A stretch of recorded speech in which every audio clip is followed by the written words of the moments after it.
मन बना लिया है। जितना पैसा इन्होंने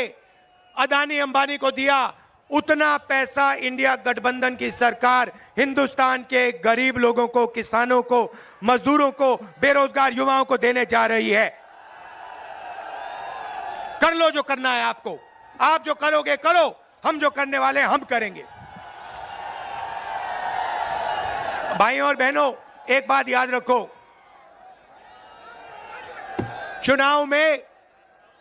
10-15 दिन बचे हैं, मगर एक बात गारंटी करके लिख लो, हमने जो काम करना था, अखिलेश जी ने, इंडिया गठबंधन ने, हम सब ने मिलकर पिछले 2 साल से हम काम कर रहे हैं। भारत जोड़ो यात्रा, नफरत के बाजार में मोहब्बत की दुकान, न्याय यात्रा, इंडिया गठबंधन की मीटिंग, हमने जो काम करना था भाइयों और बहनों, हमने कर दिया है। आप गारंटी लिख के ले लो, नरेंद्र मोदी हिंदुस्तान का प्रधानमंत्री नहीं बनेगा। बात खत्म हो गई है, मीडिया वाले नहीं बताएंगे, मगर याद रखो, कोरोना के बारे में मैंने कहा था, याद रखो, नरेंद्र मोदी हिंदुस्तान का प्रधानमंत्री नहीं बनने वाला है। तो प्रधानमंत्री नरेंद्र मोदी ने एक लोकतांत्रिक व्यवस्था में मनमानेपन और निरंकुशता की हदें पार कर दी थी, और उसी का नतीजा है कि आज सब संस्थाएं भी धीरे धीरे और सभी लोग रियलाइज कर रहे हैं कि भाई 10 पार, और अब इससे आगे नहीं जाने देना है। आज एक और मामला हुआ सुप्रीम कोर्ट में, इंदौर में, जहां कांग्रेस प्रत्याशी को जबरन बैठा दिया था बीजेपी के नेताओं ने, वहां जो सब्स्टिट्यूट प्रत्याशी कांग्रेस की तरफ से, वो सुप्रीम कोर्ट पहुंचे। तो सुप्रीम कोर्ट ने कहा कि भाई हम क्या क्या आज सुन रहे हैं, आश्चर्य को प्रकट किया, लेकिन कहा आपने बहुत देर कर दी, 1 हफ्ते हो गया और वहां सिंबल वगैरह अलॉट हो गया। लेकिन प्रतिक्रिया जो सुप्रीम कोर्ट की थी वो भी आश्चर्य भरी थी कि आप क्या क्या हो रहा है, कहीं पर्चा खारिज हो रहा है, कहीं जबरदस्ती ना उम्मीदवार बैठाया जा रहा है। लेकिन उससे विपक्ष के हौसले कम नहीं हो रहे हैं। नवेंदु जी क्या कहेंगे, जिस राहुल गांधी आज गरजे हैं और बड़े एक डेफिनेट अंदाज में कहा है कि नरेंद्र मोदी प्रधानमंत्री नहीं बनेंगे, आप उनके इस कॉन्फिडेंस पे क्या कहेंगे? ये कॉन्फिडेंस जनता के मूड से ही मिल रहा है उनको, मुझे तो यही लग रहा है। और जो पूरा हाल हवाल दिखाई दे रहा है इस चुनाव में 3 चरण समाप्त होने के बाद, और चौथे चरण की बिल्कुल दस्तक पड़ चुकी है, और चौथे चरण में घबराहट जो है ना, उस घबराहट को देखते हुए भी राहुल गांधी को लग रहा है, मोदी की घबराहट और साथ साथ जनता का जो कॉन्फिडेंस है, वो दोनों मिला करके राहुल गांधी की बातों में साफ सच्चाई तौर पे झलक रही है बात। और देखिए, एक बात हमने पिछली बार भी कही थी और बार बार मैं कहता हूं कि दरअसल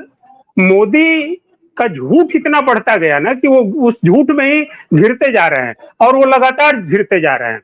अब देखिए कि वो जितना ही इससे निकलने की कोशिश कर रहे हैं, मुश्किल ये है कि उनके पास निकलने के लिए जो हरबे हथियार है, अस्त्र शस्त्र है, दिक्कत ये है कि मोदी ऐसे राजनेता है कि उनके पास निकलने के लिए भी सिर्फ झूठ और झूठ का ही सहारा है।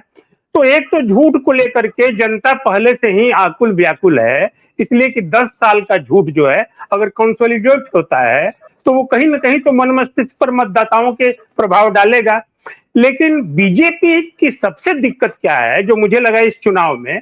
कि बीजेपी शुरू से ही जो है एक तरह से कहिए कि फिसल गई अपने एजेंडा सेट करने में, अपने नैरेटिव सेट करने में,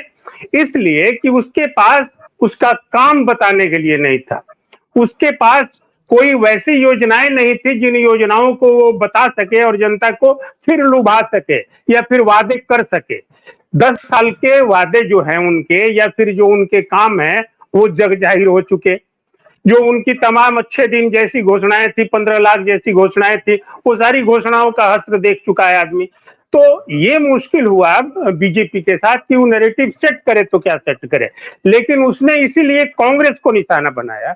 और कांग्रेस के निशाना बनाते ही एक फायदा इसमें ये इंडिया गठबंधन को मिला, राहुल गांधी और कांग्रेस को निशाना बनाने के साथ ही साथ, कि कांग्रेस और राहुल गांधी या फिर इंडिया गठबंधन और ज्यादा एस्टेब्लिश होता गया। एक तो मानेंगे ना कि शुरुआती दौर में मोदी की टीआरपी, मोदी का एक जो क्या बोलते हैं, भीड़ का जो रिस्पांस है, पब्लिक रिस्पांस, क्राउड रिस्पांस, ये था। और उस रिस्पांस से कांग्रेस राहुल गांधी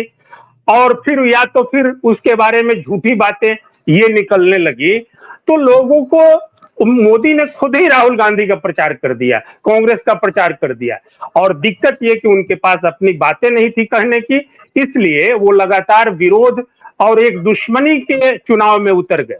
लेकिन अब मुझे लगता है रामदत्त जी की 3 चरण बीतने के बाद जो घबराहट अकुलाहट बढ़ी, तो मुझे लग रहा है कि अब ये अटेम्प्ट जो है बीजेपी और मोदी सकल समाज जो है, मतलब जमात जो मोदी के नेतृत्व में बीजेपी की जो नेताओं की जमात है, जो सलाहकारों की जमात है, आरएसएस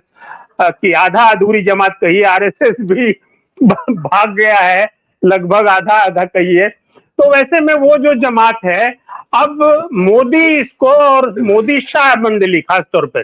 गुजरात लॉबी इसको पूरे तौर पर अब एक धर्म युद्ध की तरफ ले जाने की कोशिश करेगी, देख लीजिएगा। और चौथे चरण से ये बिल्कुल गहरा गया है मामला, इसलिए कि मोदी के पास अब बच निकलने का कोई रास्ता नहीं है सिवाय इसके कि वो धर्म युद्ध बता करके कैसे अपने उन तमाम मतदाताओं को, अपनी कतारों को वो कैसे गोलबंद कर सके। और जो स्विंगर्स हैं, स्विंग वोटर्स जिसको बोलते हैं, तो स्विंगर्स वोटर्स जो हैं, उन स्विंगर्स वोटर्स जो राहुल गांधी या कांग्रेस के घोषणा पत्र पर बिल्कुल अपना एक दिमाग बना के बैठ गए हैं कि चुनाव में किसको वोट डालना है, तो वैसे मतदाता भी उसमें बड़ी तादाद में है जिन्होंने कभी मोदी को पसंद किया था, मोदी को वोट दिया था, बीजेपी को चाहते रहे। तो वैसे लोग जो हैं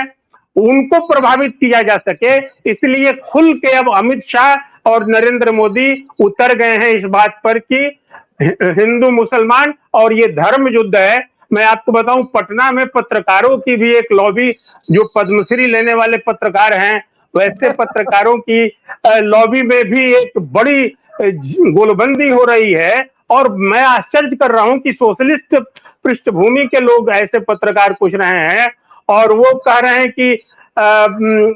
सावधानी से वोट देना, अपने दादाओं को याद कर लेना कि कहीं अंतिम हिंदू वो तो नहीं थे,